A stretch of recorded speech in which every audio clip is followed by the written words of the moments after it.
이와 같이 그 진평왕 때에 귀국해서 진평왕의 그 참 극진한 예우를 받았던 그런 지명스님이 있는가 하면은 이 교재는 이거 언급이 안 되는데, 기록이 안 되는데, 담육이라고 해서 흐릴 땀자 기를 육자 날 밑에 구름은 자입니다. 이분은 진평 18년에 순나라에 들어가 법을 배우다가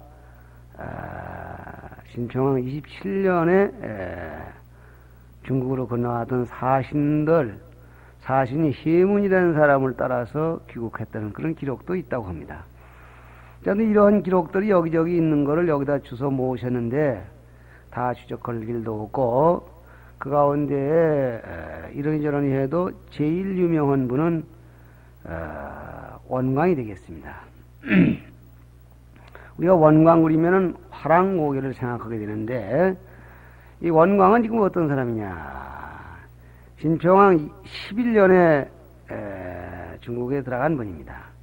이 원광의 생애를 정확히 말하면은 532년에 출생해서 서기 620년에 돌아간 99세의 장수를 누린 그런 스님입니다.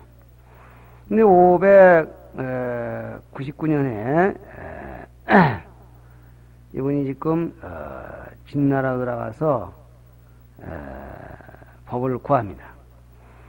그 11년 동안 중국에 계시다가 진평왕 22년에 중국 사신을 건너왔던 그런 사신들을 따라서 귀국하게 되는데, 그때 들어오자마자 나라에 큰 공헌합니다. 신라 고구려 백제가 서로 솥발을 마주보듯이 마주보셔서 서로 침공하는데, 고구려에게 결정적으로 이 침공을 당하는 그런 위기에 있었습니다. 그때 그 신라 진평왕이 중국 수나라에다가 구원병을 청하는 그러한 이 걸사표, 다시 말하면은 군사 원조를 청하는 글을 지어야 되겠는데, 그때 중국에 다녀온 원광 스님에게 그 글을 지어달라고 합니다. 자기가 살기 위해서 남을 죽이려는 사업에 글을 쓴다는 것은 사문의 도리는 아니지만은 왕의 토지에서 생장하고 왕의 수초를 먹고 생활하는 국민으로서 어떻게 왕의 명을 거역할 것이겠는가, 이렇게 말하고 붓을 잡았다고 합니다. 이 말씀이 결국 우리나라 불교를 새로운 면모로 다듬어 올리는 하나의 사상적 근거가 되었다, 이렇게 말할 수가 있겠습니다. 나는 외국은 다녀보지 않았지만은 외국 시인네들은 그다지 국가라든가 정치에 대해서 관심을 갖지 않는다는 얘기를 들었습니다. 나라에 어찌 됐든지 간에 이렇게 하는데, 우리나라 불교는 유달리 이렇게 나라 일에 관심이 많고, 옛날 몇 해 전만 하더라도 그 부처님 탁자 후에 주상전하 수만세 국태민안 이걸 의뢰하고, 또 정부가 바뀔 적마다 대통령 만만세를 축원하고, 이렇게 해서 심지어 말 좋아하는 사람들은 불교는 뼈대도 없는 만년 여당이라고 이렇게 욕도 하는 사람도 있는 것 같은데, 그런 차원이 아니라 좁은 나라에서 많지 않은 인력이 갈라지면 안 된다. 왕의 수토에서 살고 있는 백성이 국가를 위해서 도울 수 있는 일은 도와야 된다. 그런 사상의 태도하는 겁니다. 그래서 걸사표를 지어서 그 걸사표가 수조에 통해서, 그래서 이 수나라 구원병이 내려와서 고구려를 물리치고 국난을 이겨내는 그런 일을 했던 것입니다. 이렇게 이 원광의 인기가 이렇게 인기랄까 덕망이 높아질 때에 사량부라고 하는데, 흔히 이 삼국유사에서 보면 모래사 양나라양 사량부라는 지역에 살고 있던 두 청년이 하루는 생각을 합니다. 우리가 이 세상을 살아가자면은 여러 가지 참 이렇게 어려운 일을 많이 당하게 되는데 그 이럴 때를 위해서 그 현명하시고 덕 높은 분에게 좋은 말씀을 좀 들어주는 게 좋지 않겠나 이런 공론합니다. 그 두 청년이 바로 귀산과 최항 두 사람이죠. 다 아시는 얘기죠. 귀헐귀 매산 귀사이라는 청년과 비채목항 이름도 이상하게 했어요. 최항 두 청년입니다. 그 이 두 청년이 현자를 찾아간다고 두루 물색한 결과에 원광법사를 찾아갑니다. 그래서 이렇게 말합니다. 저희들은 속사로서 아무런 지식도 없고 살아가는 법도 모르니 일생을 두고 귀감이 될 말씀을 하나 일러줍시다. 이렇게 이제 청합니다. 그래 이제 이 원광께서 불법에는 보살계라는 게 있어. 그래서 그걸 꼭 지켜야 되겠지만은 남의 아들이요 남의 신하가 된 그대들의 신분으로서는 그대로 지키기가 어려울 것 아니냐. 그러니 내가 지금 그대들에게 알맞는 그런 계명을 일러줄 테니 깍 지키라. 그래서 첫째는 사군이충, 둘째는 사친이요, 셋째는 교이신, 넷째는 임전무태, 다섯째는 살생유태 그랬습니다. 일반적으로 이 5개를 얘기할 때 제일 불살생이 맨 앞에 있는데 여기서는 그게 맨 끄트머리로 가서 있긴 있는데 살생을 하되 선택해서 해라 이제 그렇게 돼 있고 그 밖에 거는 지금 그 조항으로 봐서 뜻으로는 공통이 될지 모르지만은 조항이 없는 거예요. 그러니까 말하면은 엉뚜당뚜하는 그런 그 5개를 일러줬습니다. 그래서 이것을 세속오계라고도 하고 화랑오계라고도 하는데 이 기회를 참 받아 지닌 두 사람들, 두 청년은 참 이른바 이것을 토대로 해서 정신을 연마하는 집단을 이룹니다. 이 집단이 이른바 화랑도라고 해서 이 기법을 화랑오계라고도 하죠. 이 정신에 의해서 나라에 충성하고 부모에 효도하고 보사에는 신을 지키고 전쟁할 땐 물러서지 않는 신념 그리고 산 목숨을 죽일 때에는 가려서 죽이기 이러한 그 신념으로 훈련합니다. 이걸 보면은 이 임전무태 싸워서 물러서지 말아야 한다는 얘기는 싸워서 물러서면은 무고한 백성이 많이 죽는다 이거고 살생을 가려서 해야 된다는 얘기는 하나를 죽여서 많은 사람의 평화가 보장될 때에는 보살행의 입장에서 죽여버려야 된다 뭐 이런 얘기입니다. 조금 잔인하죠. 그러나 보살행에서 어쩔 수가 없는 그때 상황이 그랬고 어쩌면 지금도 이런 논리가 통할지도 모릅니다. 또 한 가지로는 부득해서 죽인다 하더라도 새끼를 가질 때 죽이지 말고 뭐 이런 여러 가지가 있습니다. 고기 한 점이 되지 않는 건 죽이지 말라 뭐 그런 말도 있죠. 이래서 이렇게 무장된 그 청년단체 때문에 그 진평왕 24년 가을에 백제군이 크게 쳐들어왔을 때에 그 당시 대장군 건품, 한올건 품수품, 건품이라는 사람을 중심으로 귀산 최항 두 사람은 소감글에서 직군을 말하면 소대장 정도 돼가지고 나와서 싸우는데 신라군이 참 아주 역세에 몰렸습니다. 그때 이 괴산과 최항 두 사람이 원광법사에게 임전무태라는 가르침을 배웠다. 여기에 써먹인다 하고 도망할 생각을 안 하고 끝내 참 무릅쓰고 싸워서 사기가 다시 진작되어서 그 대첩을 거두었고 그런 여세가 똘똘 뭉쳐서 그래서 후일 참 불교를 크게 이렇게 진작시킨과 동시에 삼국을 통일하는 그런 여세가 이루어졌다 이렇게 말하고 있는 겁니다. 너무 고마워서 그 10년 만인 진평왕 35년에는 황룡사에서 인왕경 백고자 법회를 열었다 그랬습니다.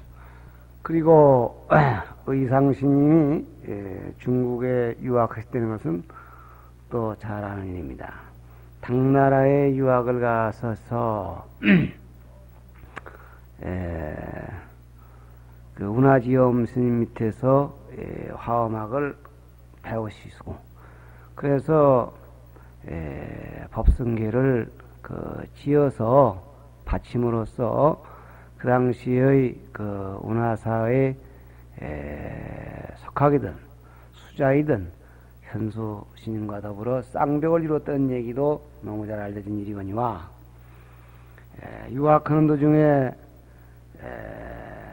당나라에서 곧 병을 일으켜서 신라를 치려하는 그런 그 기미를 알고 그 규모와 그 노정을 탐지해서 급히 우리나라에 돌아와서 그 위급한 사항을 알려서, 그래서 국가가 위태로운 것을 막아내는 그러한 일도 있었습니다. 그래서 거국이 개위 태위 좌임진 온 나라 사람들이 하마터면 모두가 다 죽은 사람이 될 뻔했다는 이러한 왕의 칭송을 받은 일도 있습니다. 이 부분이나 또 요 다음에 나오는 그 자장율사에 관한 얘기나 전부 요 다음에 나오는 그 불교가 번창하는 보급되는 내용에 가서 각 종파를 얘기할 때 다시 얘기하도록 그리하겠습니다. 이와 같이 진화에 갔던 그런 시인네들이 신라에서 있었듯이 고구려에서도 솔찬한 분들이 중국에를 다녀왔던 기록이 있다고 합니다. 고구려 제25대 평원왕 때에는 승상왕 고덕이라는 분이 스님네 의연, 오르이자 연문연자 의연이라는 분을 중국의 전제에 보내서 그 당시의 승통인, 도통인 정국사, 정월정 나라국 정국사 법상화상, 법법 우이상 법상화상에게 불교가 전해온 연유를 묻습니다. 그래서 우리나라의 불기가 정착이 되게 됐습니다. 다시 말하면은 이 법상의 말에 의해서 부처님은 주소왕 10년 갑인 4월 초파일에 탄생하셨다, 이런 얘기를 듣고 와서 그동안까지 우리나라가 이 불기 삼천년설을 써왔던 것입니다. 그 밖에도 낭대사라고 해서 삼론에 밝았던 스님, 실법사, 열매실자, 실법사, 인법사, 지혜지자, 그리고 밝은 민, 날 밑에 그럴만한 자입니다. 반야 등 그런 분들도 있었고, 백제 때에 백제 제25대 성왕시에는 겸익이라는 사람이 중인도에까지 가서 상가나 율사에서 범어를 배우고 그리고 유락을 전공한 뒤에 서역스님 배달다라는 그런 삼장으로부터 범번으로 된 율문을 가지고 돌아와서 일부 72권을 번역해냈다는 그런 기록이 전한다고 하고 있습니다. 다음은 인도로 바로 갔던 분을 얘기하고 있는데, 진평왕 시대에 아리야발마라는 분을 들고 있습니다. 이분은 나란타사, 인도 학문의 중심지인 나란타에서 율과 논을 전공하고 있었다고 이렇게 전합니다. 우리나라 신임인데 인도에 가서 필시 그쪽 이름으로 이름을 바꿨을 것이다, 이렇게 보고 있고, 해업, 해륜, 구본, 현조, 현각, 현유, 현태, 무루, 해초, 이런 여러분들을 들고 있습니다. 이분들 모두가 도중에서 또는 오는 도중에서 이렇게 중도에 요절을 했고, 오직 중국에까지 왔던 분으로서 현태, 가무련, 클태자 여기 있죠. 현태라는 분이 중국까지 와서 돌아왔다고 이렇게 기록이 되고 있습니다. 여러분 가운데 이 가장 잊을 수 없는 분은 해초삼장입니다. 참 얼마 전에 KBS 텔레비에서도 왕호 전축전이라 그래가지고 다녀온 그런 노정을 방영했는데 참으로 그때의 힘으로 어떻게 이렇게 많은 길을 골고루 걸어서 다녔는지 참 놀랄 정도로 오직 법을 구하는 그 강렬한 구도심이 아니면 도저히 있을 수 없는 그런 큰 일을 해냈다고 볼 수 있겠고, 그분의 왕오 전축국정이라는 것을 최남선 선생이 번역해 놓으신 게 있으니까 여러분들 힘나는 대로 한번 보시기를 바라겠습니다. 이와 같이 신라 그 사회에서 불교가 보급된 상황, 그리고 그 보급된 상황에 맞추어서 교학적으로 정신적으로 부족을 느껴서 일부에 가서 그 수요를 충족해 오려는 욕구의 일환인 구도 행각, 이 두 가지 차원에서 구도 행각을 이상 대강 얘기에 마쳤다고 하겠습니다. 이 구도 행각과 참 유사한 형태로서 일부로 전파된 우리의 남는 힘을 외국으로 보낸 그런 그 사례를 교재는 소개하고 있습니다. 요 앞에 한번 쭉 일독을 했습니다마는 삼국으로부터 불교를 일본에 유전한 이가 적지 않다 이렇게 일독을 했었어요.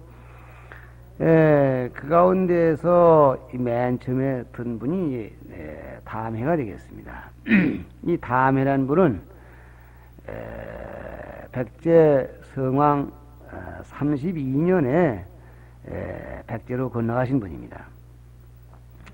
그보다 앞서 백제 성왕 30년 서력기원 545년이 되겠는데, 그 해에 성왕은 그 국세를 좀 이렇게 참 등에 업고 일본의 29대 흔명천황, 일본말로 김메이덴노가 되죠. 흔명천황에게 사신을 보내면서 금동불상과 불경을 보내면서 거기다 국서를 이렇게 써보냈습니다. 시법이 제법 중에 가장 수승하여 주공공자도 오히려 능히 알지 못한 바이라 무량한 복덕을 능히 생하게 하며 무상한 보리를 성취케 한다 하느니라. 이렇게 해서 이 보내는 법이야말로 참 무의치하고 무언이화, 말없이 다스려지고 아무런 작용 없이 감화되는 이런 좋은 법임을 알고 잘 믿으라. 이렇게 해서 일종의 국책으로 국력신장을 과시하고 이웃에게 깨우쳐주는 그런 작업을 하게 됩니다. 백제가 그렇듯이 신라나 고구려에서도 일본을 향해서 이렇게 포교를 했습니다. 물론 이 포교라는 것은 요즘 말에는 단순한 불교를 편대는 것보다도 그 당시에 문화의 가장 이 최고 기준인 불교를 통해서 이웃 나라에게 문화를 가르쳐 주는 것이죠. 그래서 우리는 중국에서 불교를 받아들여서 우리 것으로 만들어 가지고 다시 일본에게다 펴주는 그런 가교적 역할을 하는 것입니다. 그래서 여기 열거한 이 담해 스님, 도림 스님, 이분들은 성왕 32년 나라에서 이렇게 불상을 보내고 국교를 튼 뒤에 그 2년 만에, 만 2년 만에 담해, 도심, 여긴 기풀심자가 되는데 구시록변에 해야 됐습니다. 등 16스님네를 보내게 되는데, 그 이후로 줄지어서 이렇게 많이 갑니다. 대체로 그때 간 분들 가운데에서 성덕태자, 그 당시의 그 일본의 성덕태자 그러면은 일본 역사를 하다 보면은 성덕태자를 모를 리가 없을 것입니다. 성덕태자가 성인으로 이렇게 추앙해 매시던 일라상인 또 백제뿐입니다. 그리고 천문, 지리, 역서, 방술 등을 일본에 처음으로 전하고, 그리고 일본 승려들이 그 폐륜, 계율기강이 해이된 것을 그런 게 아니라고 시정해주고 반려서 승정으로 추대받은 관륵법사. 차례차례 보시면 인명이 나오고 있죠. 관륵법사. 그 다음에는 이 소아마자라고 그래서 차지기소, 나, 말마, 아들자 그래서 소아마자는 이제 그 당시 왕 밑에 있는 막부의 그 수상입니다. 그러니까 그 당시의 정치 체제는 황제를 해놓고 정치적인 실권을 그 막부에서 쥐고 있었는데, 그 막부가 너무 지나치게 강해지다 보니까 훗날 임진왜란 때 와서는 그 막부가 들고 우리나라를 쳐들어온 겁니다. 그 막부의 수상에는 소아마자의 극진한 예우를 받던 풍국사문이 있습니다. 그리고 해미, 여기 나오는 해미라든가 도흠, 의관, 의각이차, 의각, 도장, 도영, 다상, 원각, 원세, 방제, 이런 여러분들이 있는데, 이분들 가운데는 종이 만드는 법을 가져간 분도 있고 의술을 가져간 분도 있습니다. 그리고 심지어는 맷돌이라든가 집 짓는 기술, 제기술 이런 거를 가지고 갔습니다. 물론 일본에 왕인 박사를 보내는데, 그 왕인 박사를 보냈다는 것이 바로 백제 성왕 30년 일본 흔명천황에게 보내는 것이 국사가 바로 왕인 박사였고, 여기에서는 우리는 지금 이 불상을 보냈다고 얘기를 했습니다마는 거기에는 천자문도 갔었다는 것을 잊어서는 안 됩니다. 그래서 일본 사람들은 이 왕인 박사를 그분들은 그 자기네 말로는 오인 그랬는데 그 일본말 왕인만은 완인이라고 이렇게 표기하고 있습니다.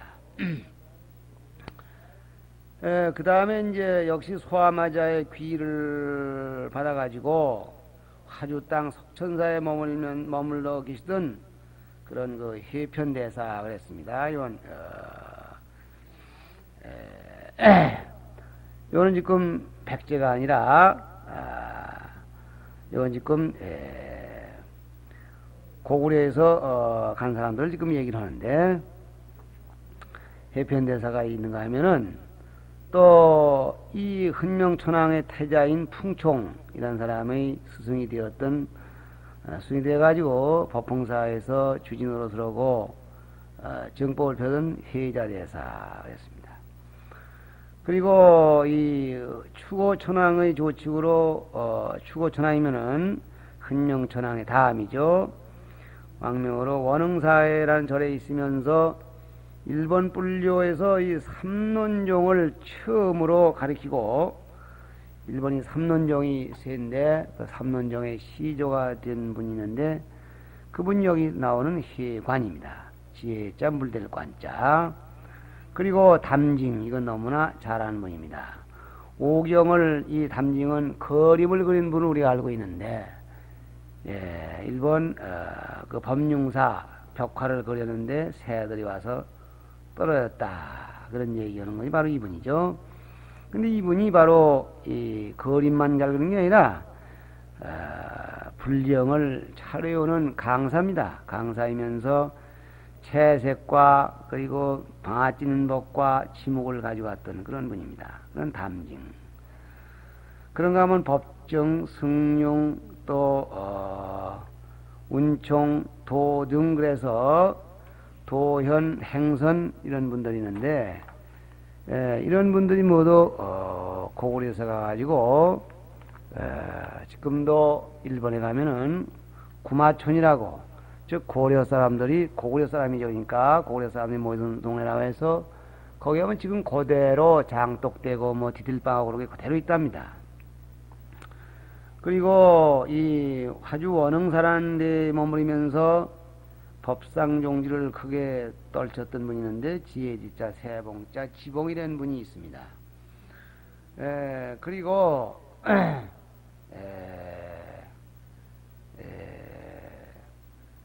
뭐입니까? 이 화엄종의 참 원효의 제자로서 신상 아시죠? 원효의 제자로서 일본 성무천황의 명으로 화엄종지를 중국에 처음으로 터뜨린 심상대덕 원효심이 제자니까 의리 화엄종을 퍼뜨렸겠죠.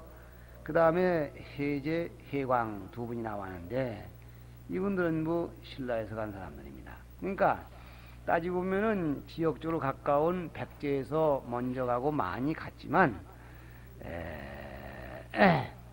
이 신라 고구려도 이에 못지않게 중일본으로 접근했다는 얘기입니다. 다음 교재 25페이지로 돌아가겠습니다. 25페이지 첫째 줄 교리를 연구하고 저술에 종사하여 불교를 처냥한 이는 이러하다. 즉 아래와 같다. 그래서 원효, 경흥, 원칙, 대연, 원성, 의적, 도증, 연기, 의상, 그 다음에 승장, 순경, 지인, 명정, 그 다음에 표원, 원율사 및 의통, 도성, 지통, 부사의 삼장 등 이런 사람이다.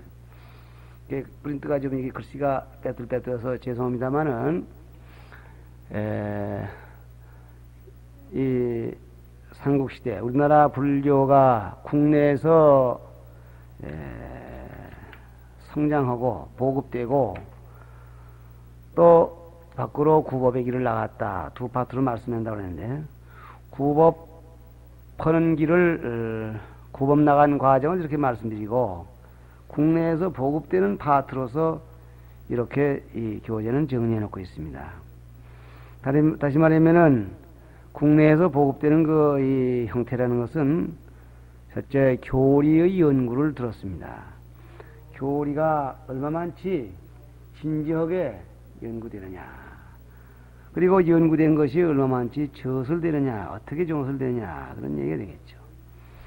그리고 세 번째로 불교를 처냥한다 하는데 불교를 처냥한다는 얘기 가운데에는 그것이 어떤 모임이라든가 어떤 행동이라든가 뭐 더 나아가서는 어떤 의식이라든가 이런 형태로 더 나아가서는 뭐 사원 건축, 종단의 발전 막 이런 것들이 전부가 불교를 처냥하는, 즉 보급시키는 그런 부분이 되겠습니다.